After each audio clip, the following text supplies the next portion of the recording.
Hello, and welcome to my channel. The title of this video is Question: Are the Devas ancient aliens? Quote, of the millions of Hindu gods, none is more important than Shiva, the great destroyer. Ancient astronaut theorists suggest this powerful being that possessed flying machines. This isn't part of the quote. I don't remember specifically that Lord Shiva or head of Vimana, but I just might have missed it. Incredible weapons and had supernatural abilities may, in fact, have been the leader of an extraterrestrial faction that came to Earth wielding advanced technology. And the evidence, they say, comes not just from the incredible stories of the ancient Vedic text, but is also carved in stone throughout the Hindu world. The megalithic Kailash temple dedicated to Lord Shiva is carved from a single rock cliff, and it is said that it took place in just 18 years to chisel out the estimated 400,000 tons of rock excavated in that construction. But how was this accomplished over 1,000 years ago when modern engineers say such a feat is not even possible with today's technology? Unquote. That's Shiva the Destroyer promotional for Ancient Aliens on the History Channel, Season 11, Episode 15th, aired September 2nd, 2016. No, I didn't catch that, actually. The Ancient Alien Theory. The Ancient Alien Theory exploded into popular consciousness in the West in the early 1970s.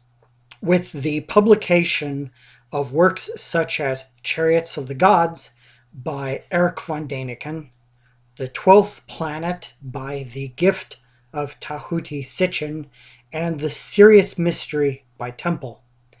The intellectual groundwork for this may have been laid by the publication of the direct panspermia theory by Soviet scientist Shlikovsky in 1966.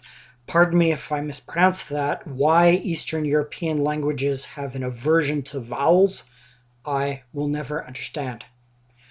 The fundamental thesis of this theory is that the Earth was visited in prehistoric history by extraterrestrial biological entities, to use the language of Linda Moulton Howe, who used biotechnology to manipulate the development of life on Earth. Generally, after some period, they left their experiment.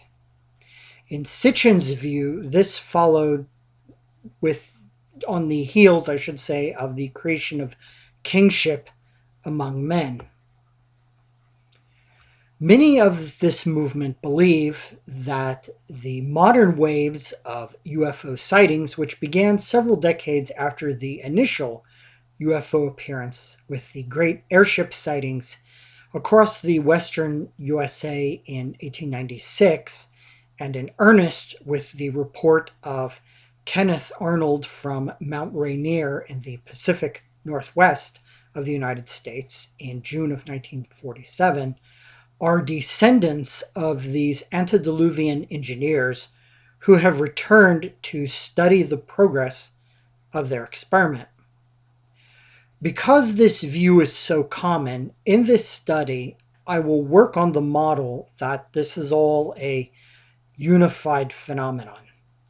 Some popular researchers into this hypothesis, such as David Hatcher Childress, clearly link the ancient Vimanas with modern UFO sightings. The archetypal expression of this thesis in film was Prometheus, released the year the world ended in 2012. I remember when the world ended that time. In which advanced and physically idealized humanoids genetically engineer life on planets artistically represented like the Garden of Eden based upon their own DNA. It should be noted that the director, Scott, portrayed them with a blue cast to their skin. This is clearly a link to Hindu religious imagery, as we also saw in one of my absolute all-time favorite sci-fi films, Avatar, from 2009. In support of this fundamental concept, researchers have sifted world mythologies like prospectors seeking nuggets of gold. Hindu lore has been a particularly rich vein for them, though still not to the degree of the Sumerians with their infamous Anunnaki, these horrible Near Eastern gods. Oh, did I say that? I'm sorry. The often unusual depictions of the Devas in Hindu art makes them flypaper for the projections by non-Hindus who are not initiated into the symbolic lexicon of these images. While some see them as ancient astronauts, to others they are diamond sparks, to use the vernacular. When the celestial weapons, of which I'm a great fan, and the descriptions of Rathan, or the chariots, in the Vedas, Samhitas, and the Vimanas, as the word has entered English from the later Puranic literature, are added, then these can be piled up as impressive still pictures into videos proclaiming that these beings are in fact EBEs. Some ancient alien theorists take this even further and see patterns in the structures of Hindu temples which are indicative of the presence of space travelers. Quote, all the temples are having shape like missiles or space shuttles. Hindu temples are having numbers of gods like figures carved on the outside portion. These may also be due to the fact that their gods like figures were space shuttle crew. Every temple has a lamp always burning oil.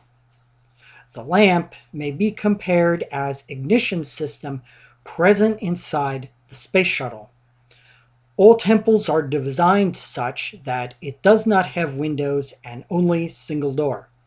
This is a major characteristic of modern spaceships. Unquote. In some instances, we find a more extreme approach based not on interpretation, but outright fabrication, as these are those who will simply whimsically create Vedic verses. I know another group who does that, but we don't want to discuss them here. Perhaps on assumption they do this, that these are so obscure that no one will really check to support their claims as a form of pious fraud. One example is attributed to the Yajurveda. Quote, O skilled royal engineer, construct seaboats propelled on water by our experts, and airplanes moving and flying upwards after the clouds that reside in the mid-region, that fly as the boats move on the sea, and fly high over and below the watery clouds. Be thou thereby prosperous in this world created by the omnipresent God, and fly in both air and lightning. Unquote. Claimed to be the Yajurveda 10:19. This would certainly be convincing, but there is no such passage in the Yajurveda. The text of the second Veda at this given location actually reads, quote, "Forth from the summit of the bull, the mountain pouring spontaneously, the ships keep moving.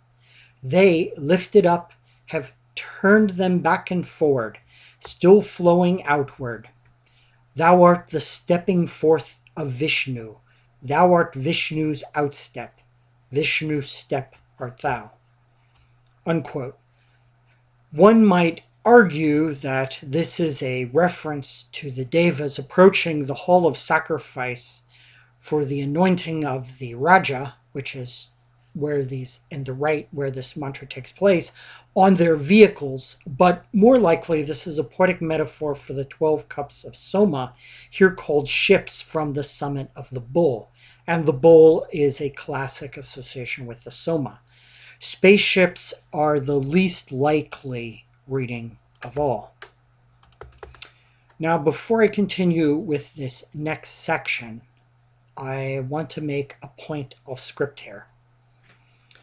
While I do not believe the ancient astronaut theory, I think that the questions that are asked are very important, and I don't denigrate it even if I play around with them some. I have here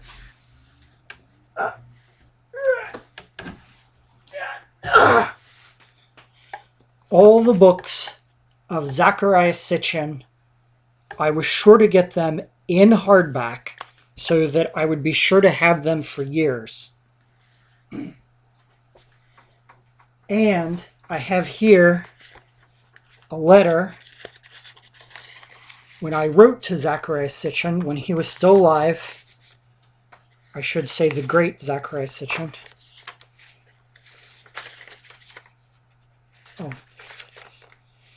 In December 2005, hand-typed letter where he thanked me for my comments. I wrote to him and told him, I said, "Mr. Sitchin, I greatly enjoy your work. While I don't agree with you, I think that the questions are more important than the conclusions, and I hope that you will continue." So that is where I stand on this subject. So with that, let me continue.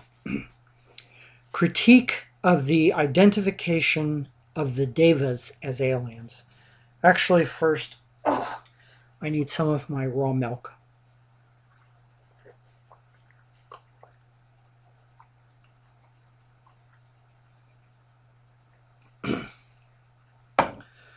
Living in California, we have all these weird habits here. Critique of the identification of the Devas as aliens. 1.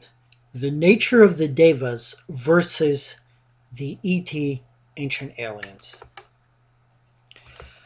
We will begin our study by examining the nature of the Devas as recorded in primary texts based upon the experiences of the Vedic seers, and contrast these with modern visions and speculations about the ancient extraterrestrial biological entities.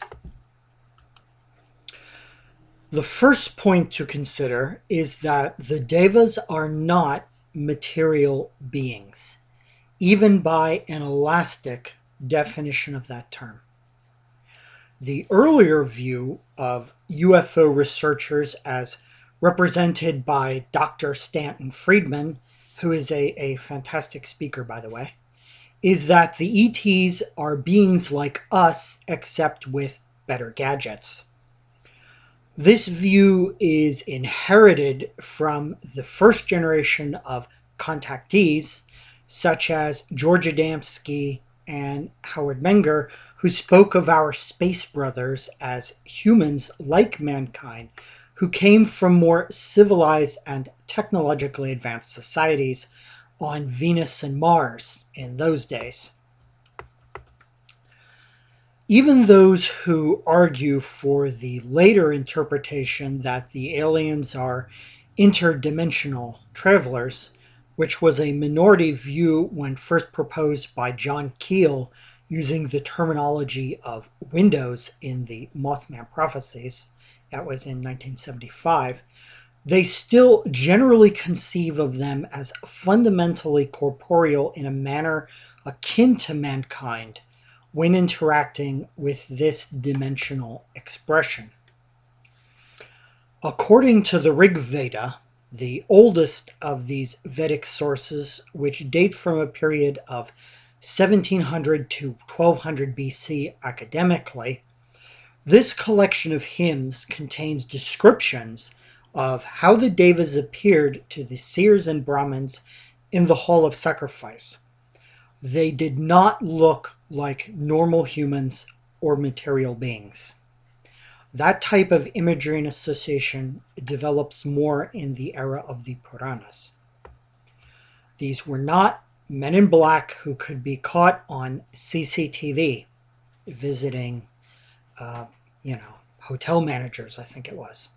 These are luminous beings composed of fire, or we might say plasma, and are plastic in that they are able to assume a variety of forms. The seers teach that Agni is all Devas. The Devas then are composed of plasma. Oftentimes Agni is used, particularly in the Rig Veda, as a synonym for prana, or vital force. Here, that does not refer to the celestial Lord Agni. Quote, "You, Agni, are Indra, the shower of bounties on the good. You are the adorable Vishnu, the hymned of many. You are Brahmaspati, our Brahman, the possessor of riches. You, Agni, are the royal Varuna, observant of holy vows." Unquote, and etc. In this form of Agni, the yogic Agni, from which, as it says, all beings are generated, and that ultimately makes all manifest as the energetic substratum of the manifestation of consciousness. The holographic matrix of the material world appears and functions as an aspect of this field, while the etheric species, such as the Devas and the Asuras, thrive in another part of it. A rough analogy might be the distinction between the land, the ocean, and the atmosphere. While part of the same planet and interdependent, they are radically different environments with specialized creatures that cannot function in another ecosystem without artificial aids. The Devas, thus, are beings of energy and consciousness. They are not in themselves corporeal, although they can appear that way. Instead, they are an etheric species which cannot be categorized as extraterrestrial biological entities. Second, the Devas are indigenous. There is no record in the older layers of neither Vedic literature in the Samhitas or in the Brahmanas, which date from around 900 BC academically, or any legend of the Puranas, which are from 500 BC to 500 AD academically, that they came from elsewhere. As much as I enjoy reading Sitchin, it was possible for him to project his theories onto Near Eastern text to create the impression that the Sumerian gods, the notorious Anunnaki, came to Earth from elsewhere. In his case, he saw there the planet Nibiru with its, wide ecliptic orbit. There is no such hook for any such projection in Sanskrit literature. Further, the Devas are never described as having a home base such as Nibiru, the Pleiades, or Sirius. Oh, those Pleiadians. Oh, don't get me started on that. I want to go off my infamous polemic. Pardon me.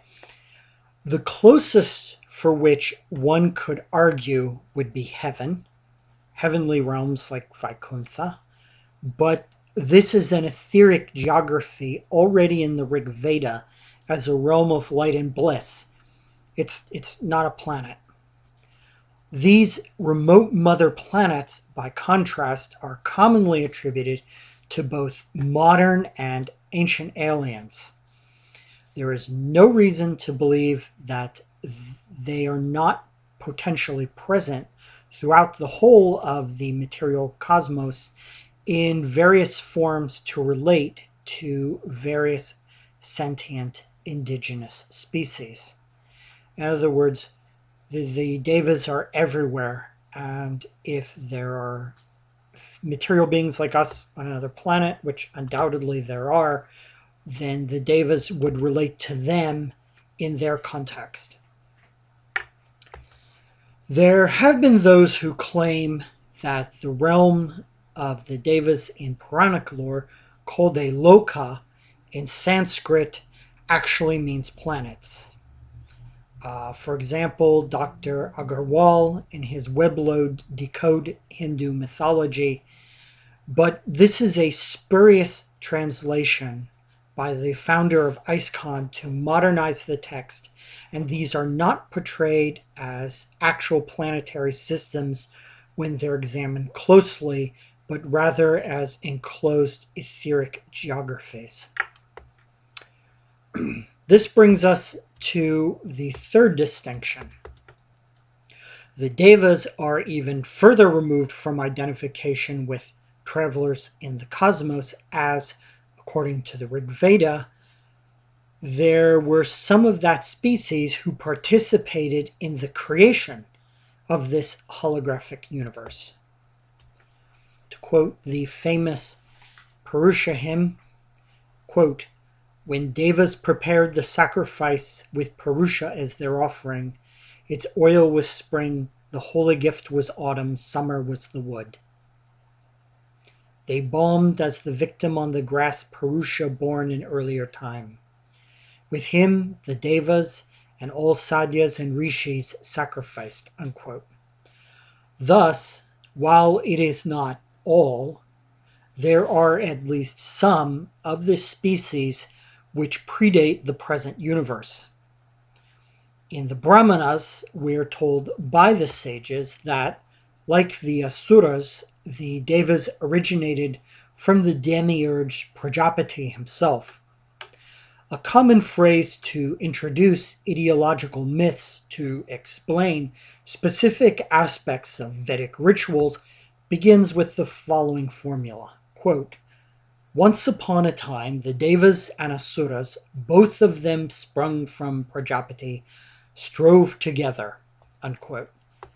And this is throughout all of the Brahmanas. The Devas are closer to the mysterious source of creation than mortal beings. That would be any type of mortal being. They are a divine race. This point of origin, far removed from that of simply advanced engineers in the way that they're conceived in the ancient alien theory, leads to the fourth distinction. The Devas are, relatively from our vantage point, immortal. Sitchin explained the long lives of these ominous Anunnaki as an effect of the gravity of their homeworld Nibiru, which I can't remember the exact citation place to find this. However, even those thousands of years are brief compared to the lifespan of some Devas. That of the demiurge Lord Brahma is 311.04 trillion human years. Enki didn't make it that long. If we assume that Lord Shiva was really a space traveler, as in our Ancient Astronauts promo, who came to Earth some 400,000 years ago, then that individual is long dead. No sacrifice or prayer offered to him would be answered any more than if homunculi on the moon in 1969, witnessing the lunar module landing from behind the rocks and deduced John Glenn was a god, offered prayers to him for praise or aid, would have been answered by him probably then and certainly now. This is why I did not use the past tense in my title, as those discussing this subject generally do, since the Devas are alive. They do answer prayer. Finally,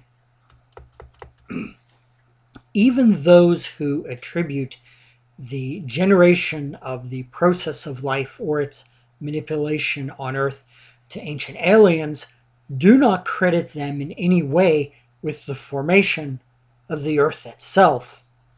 But in whatever manner this may have been, some devas were involved in this process in Vedic metaphysics. A fifth distinction is technology. Arthur C. Clarke famously said that any advanced technology would appear magical to us. Richard C. Hoagland loves to quote that, as those of you who've listened to Coast AM for years may know. And by extension, certainly to a Stone Age culture, this would appear to be magical. But a technology is still a tool one possesses, even if an implant. Thus, the ETs have technology. They use technology. Presumably, like the universal translator, they can have it removed, as Kirk did in the prison of Rurapenthe. But the difference lay in the fact that the abilities of the Devas are inherent in the nature of their being. In the same manner that the use of the opposable thumb is innate to man, the ability to know what is happening anywhere in the material universe in real time is innate to all devas. Now, I've heard that nine-tailed foxes, by contrast, are limited to this world alone. But, that's just rumor. So there is no technology that is involved. While tangential and not universally applicable to all reported species of aliens, it is worthwhile to pause for a moment and examine how the majority of modern accounts of aliens report the activities and interest of the dominant type, the gray alien, in comparison with the activities and interest that we have reported of the Devas. This presents us with a sixth difference. An archetypal UFO abduction has several core elements, which are removal of clothing. Sometimes abductees have their clothing on backwards or wearing the clothing of others when returned. A medical exam, often with various metallic types of apparatus which are unknown to modern medicine. Note the reliance on technology again. A mind scan, in which generally a gray alien will access the victim's memories or mental processes through control of the optic nerve, followed by egg and sperm harvesting. This may be the precursor to fetal implantation or extraction, or some interaction with hybrids. These hybrids are not energetic thought forms as vehicles for consciousness, such as in Goddess Parvati's creation of Lord Ganesha, but are again technological artifacts. Some may see links in this process hinted at in ancient records. The subject of hybrids is an example. There are those who could be technically designated as hybrids in the literature of the Puranas.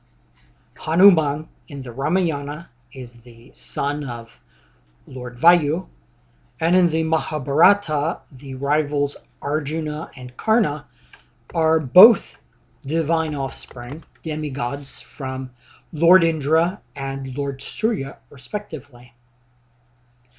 However, there are no accounts in this lore of anything resembling abduction accounts as given as they are commonly conceived and experienced in this era. None of them were artificially inseminated with machines. These core markers of UFO legends are completely absent in Sanskrit literature. Both modern and ancient aliens seem to view mankind as something of a lab rat. This attitude is nowhere found in Hindu literature on the part of the Devas. Actually, not even the Asuras. They may want to rule, and they may want to be honored and the subjects of sacrifice, but they don't have necessarily such a derogatory view of the human race. Instead, historically, the Devas have been concerned for human welfare, and in the Rig Veda, they are often referred to as friends. We see that not only are the natures of the ETs and the Devas radically different, but their behavior is also highly distinct. As a side note, yes, there are abductees who will refer to and have a positive view of the Greys and believe that they are friends. So I acknowledge that, but that is not necessarily the general trend of the reports.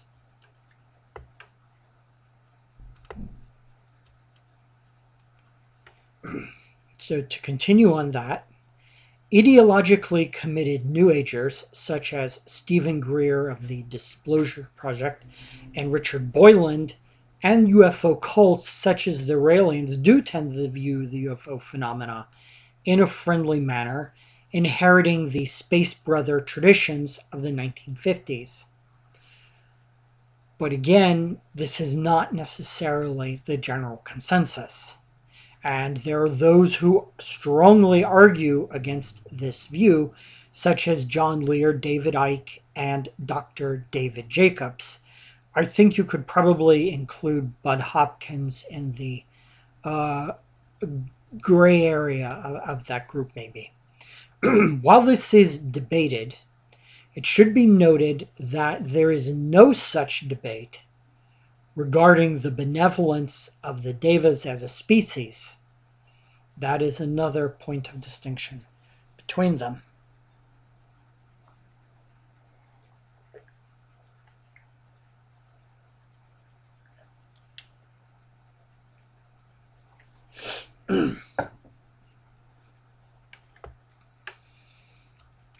Two, Rathan and UFOs. The next set of data to consider in our comparative analysis is the record of the divine chariots and the Vimanas.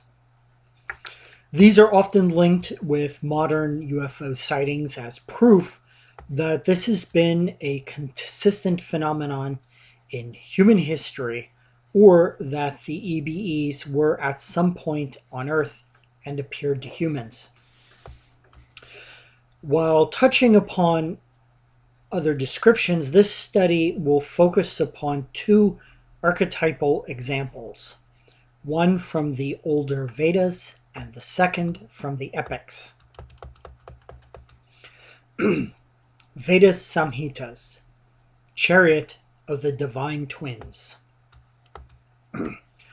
The most relevant account in the four Veda Samhitas, which bears an uncanny similarity, at least in some ways, to modern UFO reports, is the Chariot of the Ashvin Kumars. These divine twins often fulfill the roles of heroes and saviors, like their West Aryan manifestation, Castor and Pollux. The vehicle of the Ashvins itself is notable as it is quite unique in that it is triangular. Beginning in the 1980s, one of the dominant types of UFOs reported was the triangular UFO. For this reason, it was prominently featured in the Fox TV series The X-Files. In one of the earliest, the famous Hudson Valley sighting in 1982, seen by some 7,000 people, this was more an angle defined by sets of lights rather than the fully dark triangles that became more familiar in the 1990s. Regarding this vehicle of the Divine Twins, when it moved, it is quick as thought and is able to cover vast space at will, as well as all the three regions, the earth, the sky, and the firmament. That means the stars. Not only is it as quick as thought, but it is thought that controls the chariot, which is said to be harnessed by will. It is bright as the sun. To cite one intriguing incident in their function as saviors, the Ashvins used their chariot in an ocean rescue mission for the sage Tugra's son. Quote, "Ye made for Tugra's son amid the water floods that animated ship with wings to fly withal. Whereon with God-devoted mind ye brought him forth, and fled with easy flight from the mighty surge. 4 ships, most welcome in the midst of ocean, urged by the Ashvins, saved the son of Tugra, him who was cast down headlong in the water, plunged in the thick, inevitable darkness." Unquote.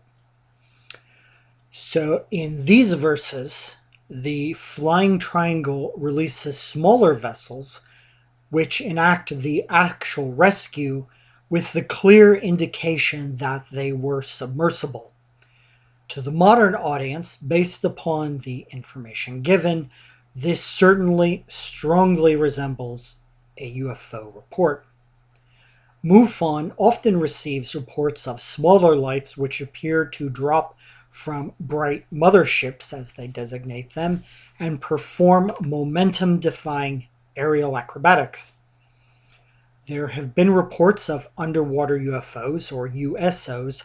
Prominent among them was the Shag Harbor incident of 1967. Thus, some would argue, this report in the Rig Veda is consistent with modern activities of UFOs. Epics. The flowery Vimana. The word Vimana does not appear in the Veda Samhitas or the Upanishads. This is found in the Puranas.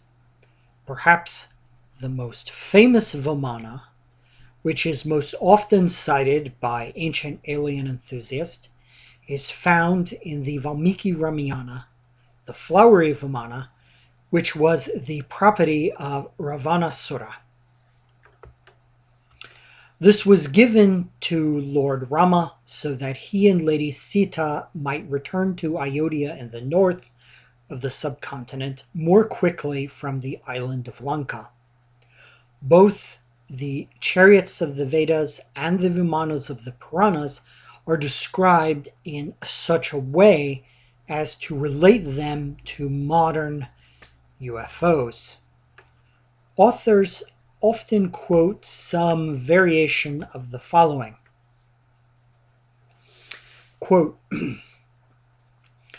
"When morning dawned, Rama, taking the celestial car Pushpaka, stood ready to depart. Self-propelled was the car. It was large and finely painted. It had 2 stories and many chambers with windows, and was draped with flags and banners.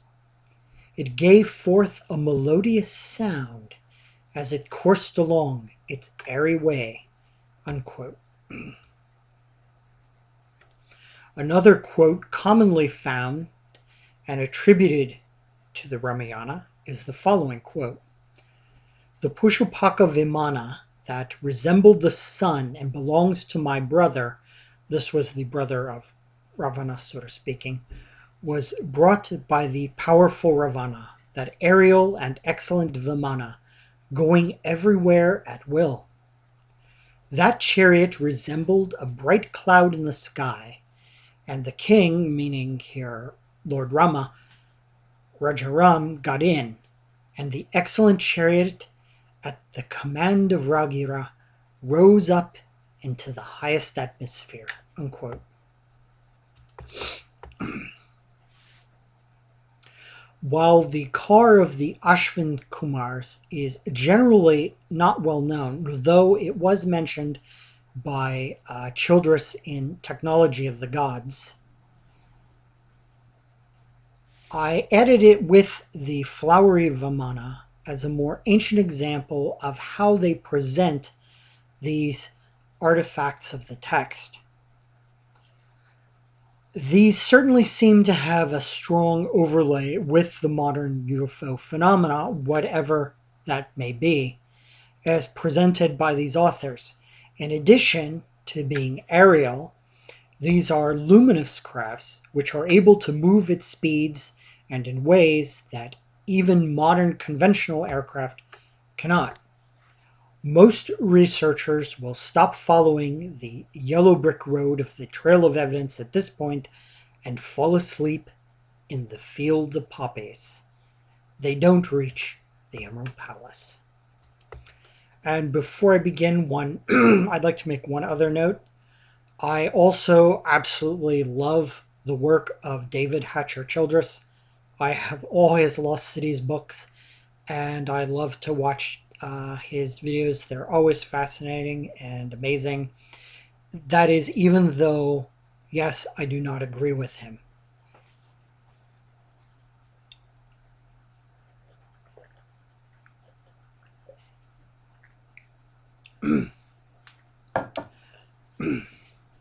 And now, the rest of the story.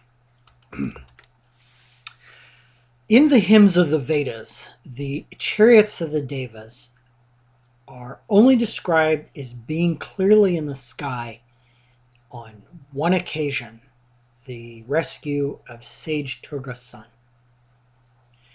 Transportation is usually implied rather than seen. There's hymns, for example, which summon Lord Indra to harness his horses and come on his car to the Soma sacrifice.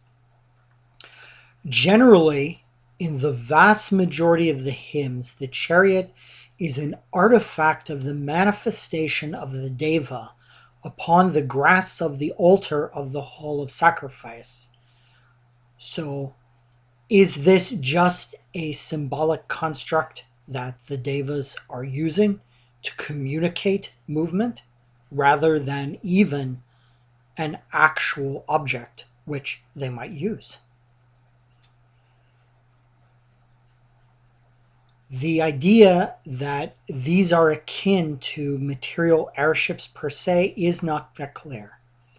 The Asuras are generally not described as possessing chariots, although it is implied in one mantra, as Lord Indra's charioteer was captured from Susnasura, I believe. So that would imply they have them, but it's never stated.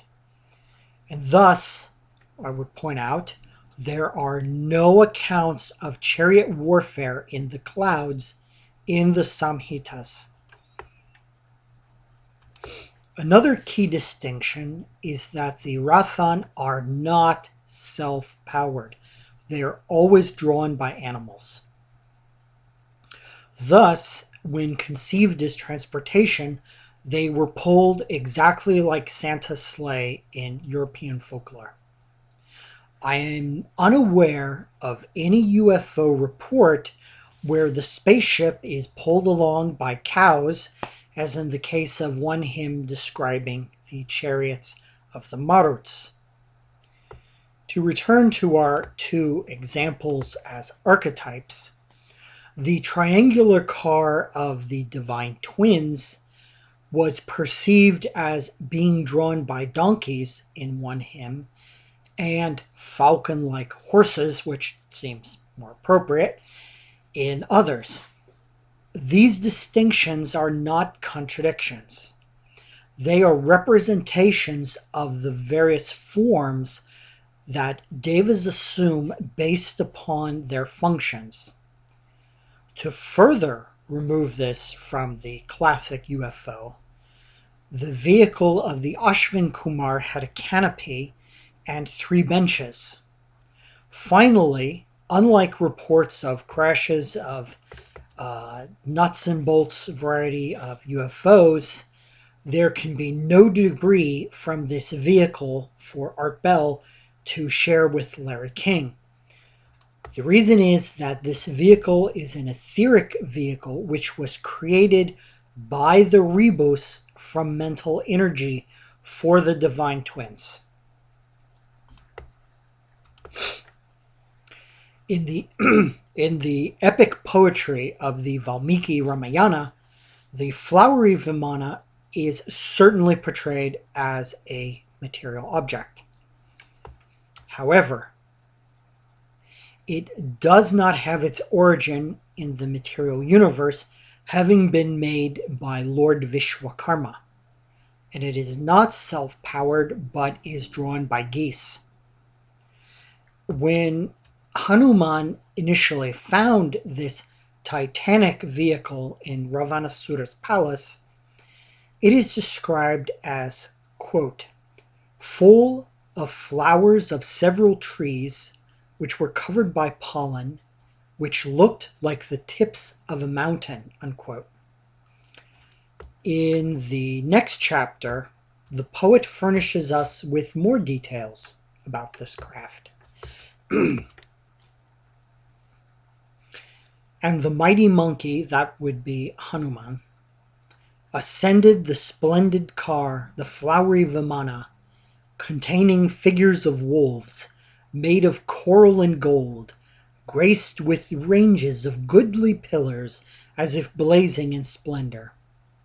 Throughout, garnished with narrow secret rooms and salons, piercing the heaven and resembling Meru, that's the cosmic mountain, and like unto the flaming sun, skillfully reared by Vishwakarma, the demiurge, a form of Lord Brahma, with golden staircases and graceful and grand raised seats, rows of golden and crystal windows, and daises composed of sapphires, emeralds, and other superb gems, embellished with noble statues, costly stones, and round pearls, as also with plastered terraces, pasted with red sandal, like unto gold, and furnished with a sacred aroma, and resembling the sun new risen, unquote. Not only did this vehicle carry Rajaram and Lady Sita, but his brother Laxman and the entire Vanara army. It also had other passengers. Ravana's harem, consisting of, quote, thousands of ladies laying in jeweled carpets, dressed in clothes of varied colors, wearing several types of ornaments, and with varied appearances, unquote, in a mansion in the middle of the Vimana. This seems more reminiscent of a voyage to the planet of prehistoric women with Mamie Van Dornen on a steamy Venus, rather than the sterile and minimalist reports of most close encounters of the third kind on a cold table. In all the accounts of alien abduction beginning with Betty and Barney Hill, this latter feature of life on UFOs is certainly absent. These are all very stark, austere settings that people report. Now, if the gray aliens wanted volunteers for their hybrid project, then maybe they should make it a little bit more like the flowery Vimana with Ravanasura's harem. Then they'd get volunteers. Dr. Jacobs, call your office. When the full scope of the subject of the Vimanas is examined in Sanskrit literature, it quickly becomes clear that they are not completely identical to the modern UFO phenomenon. Conclusion.